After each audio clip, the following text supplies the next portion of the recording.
Terkadang raga kita dekat, tetapi seolah begitu jauh, tak bisa menggapai meski ingin.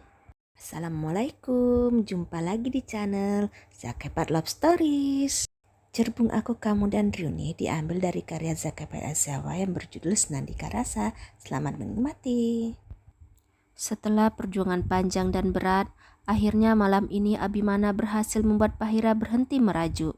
Tentu saja setelah pukulan dan cubitan tanda sayang dari Pahira mendarat di lengan dan dadanya. Tak lupa pula ingus yang berderus dari hidungnya menempel bebas di baju Abimana. Pria berkulit sawo matang yang memakai baju kaos putih polos tak merasa jijik sedikit pun dan tak mempermasalahkannya. Ia justru lega, itu artinya Pahira telah memaafkannya. Sungguh tak menyenangkan jika wanitanya terus-terusan menjalankan gerakan tutup mulut dan menerapkan sebuah kata bijak, diam adalah emas. Seolah Pahira menganggapnya ada dan tiada. Tidak, Abimana tak sanggup. Dunianya seakan runtuh. Ia lebih baik mendengar istrinya mengomel panjang lebar daripada didiamkan tanpa kejelasan. Sesungguhnya Pahira pun lelah berlama-lama mendiamkan lelaki tempat ia biasa bermanja.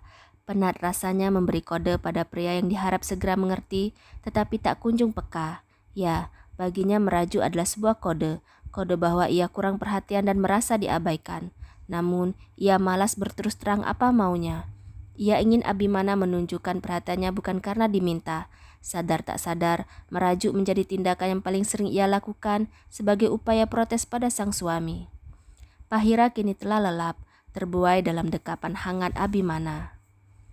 Nyonya Yun dan Tuan Rael baru saja pulang dari pesta ulang tahun pernikahan rekan bisnis. Ketika Tuan Rael membuka pintu mobil, istrinya berkata dengan ekspresi datar, "Apa kita akan terus begini?" Tuan Rael menghentikan gerakan kakinya yang akan melangkah keluar, lalu menoleh. Berpura-pura menjadi pasangan harmonis dan selalu mesra di hadapan banyak orang, lanjut Nyonya Yun tanpa memandang suaminya. Tuan Rael tersenyum sinis, lantas keluar dan menutup pintu dengan kasar. Pak Karyo yang duduk di belakang kemudi hanya bisa memandang lewat kaca spion, melihat tatapan dingin wanita anggun dengan gaun malam berwarna merah yang menutupi laranya. Bagas berdiri tak jauh dari dinding pagar balkon, kedua tangan bersembunyi di dalam saku celana, menatap kosong halaman bawah samping rumah. Ia bahkan tetap bergeming mendengar bunyi taktut sepatu hak tinggi Nyonya Yun yang berjalan mendekatinya. Memikirkan Nadia, tebak perempuan bergaun merah ikut berpijak di dekat pembatas balkon. Bagas menoleh sekilas. "Mami tahu kalian bertengkar, tapi apa kau akan membiarkan Nadia terus berada di rumah neneknya? Bicaralah, siapa tahu Mami bisa membantu." "Bagaimana caranya?" Bagas bertanya setelah diam sejenak. "Dengan memaksakan kehendak seperti waktu itu?" Nyonya Yun menghela napas. "Papimu butuh dukungan untuk melaju ke pemilihan berikutnya. Orang tua Nadia bisa menjadi jalan untuk papi melebarkan sayap. Kami tidak punya pilihan. Saingan papimu makin berat. Tidak cukupkah ia terpilih di sini hingga ingin melaju ke tingkat yang lebih tinggi?" Nyonya Yun hanya diam. "Lantas karena itu aku..." Bagas menarik napas. "Mami tidak akan mengerti betapa aku tersiksa." Nyonya Yun mengalihkan pandang ke arah Bagas. "Mengapa kau tersiksa?" Bagas menoleh, menatap Nyonya Yun tanpa aksara. Ada amarah tertahan yang terpancar di wajahnya. Bagas berbalik dan meninggalkan Nyonya Yun sendirian. "Pulang nanti jemput ya, aku sepertinya sampai sore di PIM." Bunyi pesan WhatsApp yang Pahira kirim pada Abimana. Ia baru saja tiba di salah satu pusat perbelanjaan yang ada di kota Palembang. Pahira berniat mencuci mata di toko buku yang ada di sana. Tak menutup kemungkinan ia akan membeli buku jika ada yang menarik. Pahira tak menyadari jika ia diikuti oleh Bagas sejak dari rumah.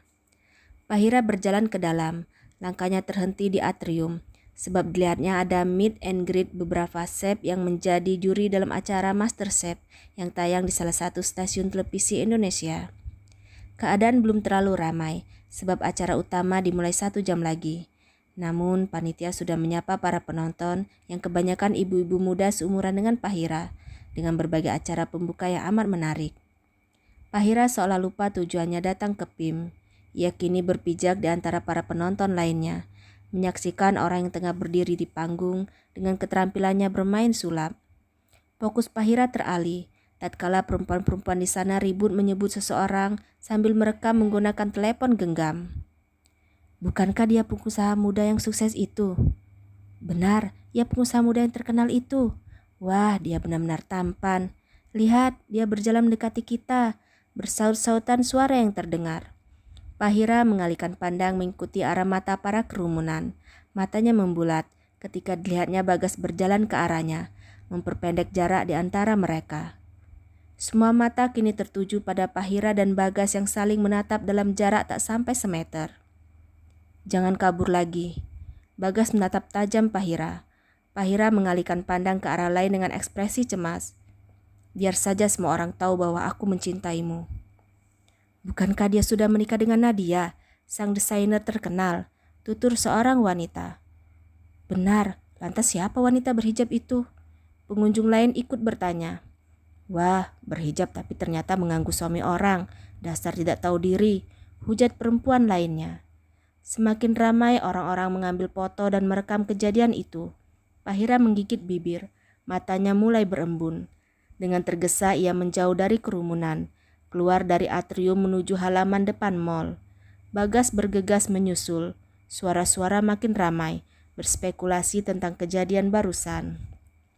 Pahira, panggil Bagas. Pahira terus saja berjalan di depan pusat perbelanjaan. Pahira! Bagas memperkeras suaranya, wajahnya terlihat kesal. Pahira menghentikan langkah, tanpa membalik badan. Bagas mempercepat langkah, hingga berpijak di depan Pahira. Kini mereka berhadapan. Lihat aku baik-baik. Bagas menatap Pahira yang menunduk.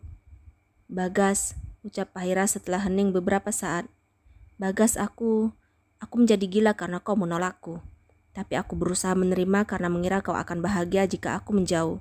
Lalu kau bisa bersama Abimana. Namun kau, Bagas menjeda ucapannya. Kau bahkan tidak menjelaskan apapun padaku hingga sekarang. Pahira membisu, netranya makin berkabut. Aku marah, aku sangat marah sehingga merasa kehilangan akal. Aku terus berpikir untuk merebutmu kembali dari Abimana. Pahira mendongak. Mulai sekarang, Bagas memandang lurus netra Pahira. Aku hanya akan mempercayai matamu. Pahira bergeming. Ia bahkan tak sadar netranya tak berkedip dipandangi oleh Bagas sedemikian rupa. Bagas memperpendek jarak di antara mereka. Pahira makin berdebar. Secepatnya ia palingkan muka. Kau lihat, kau mencintaiku. Tak ada aksara yang terangkai dari bibir Pahira. Ia bahkan tak mampu menyangkal. Bagas benar, rasa itu masih ada dan selalu menguat tiap kali Bagas bersamanya. Namun, rasa bersalah pada Abimana sama besarnya. Kau jatuh cinta padaku. Pandanganmu terasa berbeda. Hal yang juga terjadi padamu saat itu. Bagas mengusap wajah. Aku sungguh tidak mengerti kenapa kau menolakku. Bagas, itu bukan. Jelaskan padaku, kenapa kau menolakku? Kenapa kau tidak mengakui saja perasaanmu?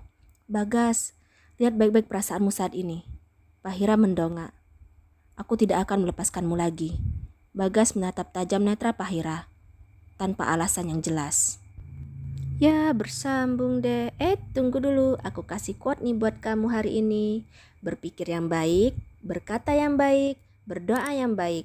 Karena Allah Maha Baik akan memberi kita semua yang terbaik. Ustadz Luqmanul Hakim. Assalamualaikum, sampai jumpa lagi, insya Allah.